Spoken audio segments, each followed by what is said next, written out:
Here I'm going to show you how to use Google Forms, specifically how to create a Google Form quiz through Google Classroom. I'll show you what it looks like for a student, a teacher, and kind of give you the basic ins and outs. So first, what I would say is you would go to Create, Quiz Assignment. Question means they answer it right in Google Classroom. Assignment means it's not a quiz grade, so obviously then the third option is Quiz Assignment. And it automatically defaults to this, and it is popped up by creating a blank quiz that we can now edit and fill out. You'd add all this info, no different than any other assignment. But what's new is now it says grade importing. Because it is an actual quiz grade, you can have, correct answers on the quiz, it'll grade it for you, and then it can import the grades. So if Joe and Jane take the quiz, their scores will now appear in Google Classroom in the gradebook section, and you don't have to grade the quiz. It also now has this option of locked mode on Chromebooks, which I've only seen work on an in-class quiz. Every kid has a Chromebook sitting at a desk. Take the quiz, it locks them in the screen, so they have to stay on Google Forms until the quiz is done. No going to Google to search, no going onto social media. It does not work if they're not using a Chromebook. Therefore, because you're teaching online right now, you probably can't guarantee they're using a Chromebook. They could take this quiz on their phone or a desktop or something else, so I would not use that option. Now, when you open the quiz, right up here for customized theme, you could add a header image, you could change the colors, change the font. Okay, up here for settings, you can now decide, do you want the emails to be collected? A quiz on Google Classroom will automatically do that, collect through the emails. But let's say you just wanted to email your colleagues a survey, and you just wanted to get responses, or you want to email parents a check for understanding, and you just want to see responses and you don't care knowing who sent what, then you don't need this. You could limit to only one response, or unless you want this quiz to be, you don't like your grade, feel free to try it again. Because it's a quiz, the default is to make sure only people using the school account emails can access it. However, because we are online, unless you can guarantee your students are using their school email, don't click this. For example, I tested it with my, I'm the teacher and then my personal email is the student. And if I left my school district checked, then as the student using my personal account, I can't get on the quiz. So I had to uncheck this box just to create the sample one. You could also add edit after you submit. So they've submitted and they're like, oh crap, I don't like that answer, I want to go back. And they can see a summary of their responses. If we go to presentation, well, here's how's the quiz going to look. Do you want to do a progress bar so that they can be like, oh, you're on question 4 out of 9, almost done. Do you want to shuffle the answers? This one's great if they're taking it in class so that maybe they're all not on the same question at the same time. Okay, and then for quizzes, well, this is obviously, it's going to make it a quiz. We already talked about this. Do you want to release the grade so they know what they got right after they submit it? Or do you want to release it later after you've checked it? And then you can look at the rest of this. But it's pretty standard and easy to understand that way. Obviously, you want to title it something. You could add a description. And then you start adding questions. I would not this isn't a title it something, this is a write whatever the question is, and then you have your answers. Now here are the different types of questions. First is a short answer. That's usually going to be like a sentence. This is like Twitter. It has a certain number of characters that are allowed, but a short answer is what it sounds like.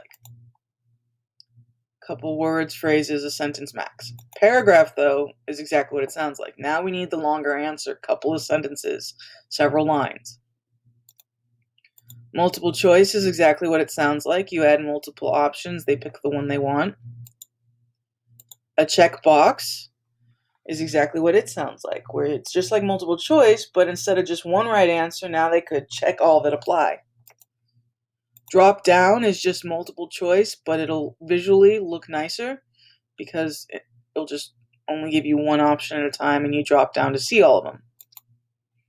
File upload, and then you see the default is doing this. What this would mean is maybe if it was like a paper related assignment or they had to create an image, they would upload a file attachment. But in order to do this, it says, files will be uploaded to the form owner's Google Drive. Respondents will be required to sign into Google when file upload questions are added, which means that they have to be in their Gmail in order to take the quiz, and whatever they upload will now appear in your drive. So they don't advise this unless you can trust everyone. So I've never actually done a file upload one. Linear scale. Now this could be a whole, how are you feeling today? 1, like crap, 5, fantastic. There you go. Multiple choice grid and the checkbox grid will look the same, but the difference is just as it sounds. So if it's a checkbox grid, you could check all that apply. Multiple choice grid, you can only check 1 in each row. Then we have a date one. Unfortunately, there's only one option, and that's you'd have to do month, day, and year. So for example, if I want to do what year was Romeo and Juliet published, I can't because we don't know the month and day. We only know the year. If I wanted to ask a history question, though, on what day was Pearl Harbor, well, we know month, day, year, so we could do that. And then last type of question is time, which, again, I don't have an option to change it, and the default is a time of day, not number of hours. So I can't say, how long did these two characters know each other? All right, no, but I can say, what time of day did these two characters meet? AM, PM, pick a time. For every single one of these questions, you can create an answer key, which means make it out of so many points, add feedback. So if they get it wrong, here's your response. For example, on ones where there's multiple, like multiple choice, checkbox, drop down, when you do an answer key, you can actually click what the right one is. So you can delete a question if you don't like it. You can duplicate it if you're like, oh, I already created the format. I want to keep adding more multiple choice questions. Just keep clicking that. What you should do here, though, is make it required, which will mean that they can't even submit it until they've answered. So if you don't do this and you did a quiz out of like 50 questions and said answer at least 25, pick the ones you're comfortable with, or if you're trying to do like a survey assessment where it's not graded, it's just, check for understanding, maybe you don't require them, and blank show they don't get it. But required means they won't be able to submit till they've answered everything. So now for these icons right here. So the plus sign just is add questions. All right, this is to import questions. So maybe you already created a quiz and you want to import and find a quiz, and then it'll add the questions for you. Here you could add text description. So what this is let's say I like this in English a lot. I ask a question and it's, what does the following passage mean? And then the answers of what it means would be the multiple choice, but they need to read the passage. So what I could do is quote the passage right here. And then, in theory, what they will see is the question and then a bolded section for them to read, and it's all part of the same question. Here we could add an image. Like maybe if I was doing something more creative writing based, I could post a landscape and say in a short answer, describe what you feel while looking at it. You could add a video. So, find it off YouTube. All this is synced with Google Drive. So, it's in your Drive folder.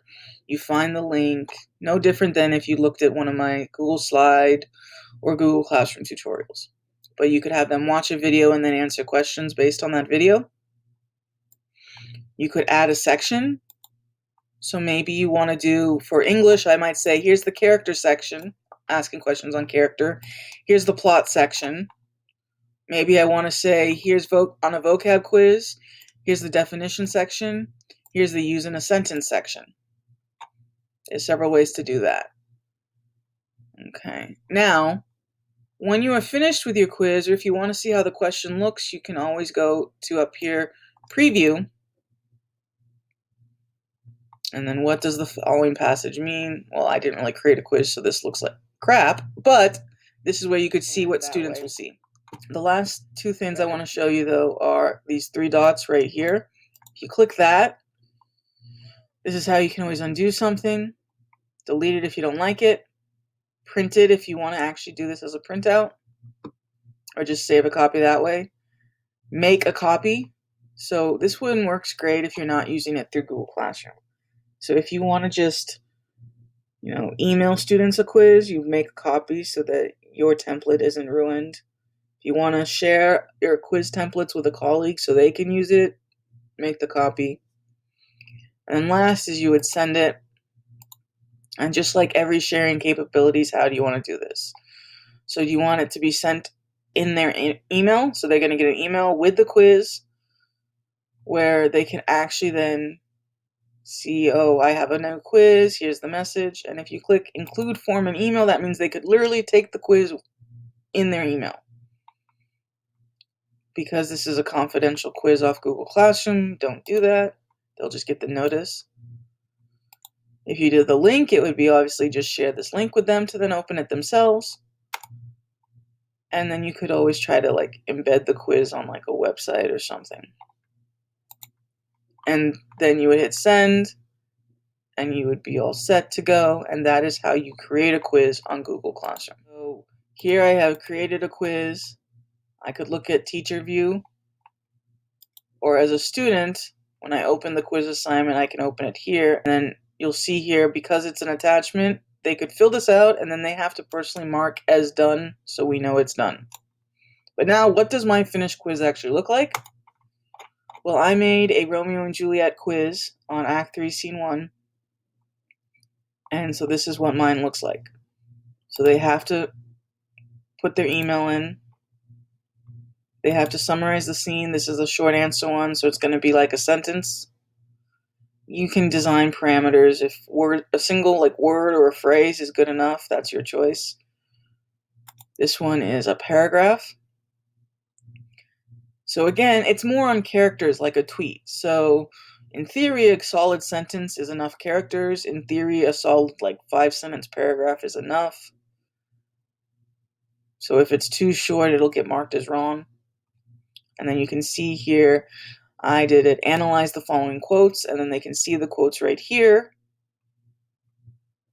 Here's what a multiple choice one looks like, and then they click whichever answer. Here's what a checkbox looks like, and I could check all that apply. Here's the drop-down multiple choice, so they would just choose and pick their answer. Here's the linear scale, so they would decide which they believe. Here is the grid option.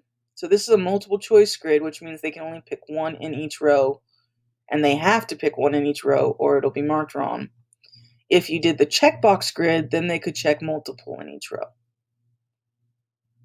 Because there's not really a lot of solid dates in Romeo and Juliet, but in theory, this is what it'll look like. Again, you have to have month, day, and year. Otherwise, any question you ask where there's not a month, day, and year, students would know. You're going to make them fail the date question. And then same with the time. It is, AM or PM, a time of day only. So if you want how many hours or minutes, you're going to make them fail because they can't answer it like that. You'll see I assigned it so many points on certain ones. Okay, so they can see how many points each thing is. Obviously, no points for your email. And then the last thing is they can send me a copy of my response, which means maybe they want a record of what time they turned it in and what their answers were. They can click that, and they'll get a response of their answers. And then they would click submit. So that is how to create a Google form, and that is what a Google form will look like once it is created.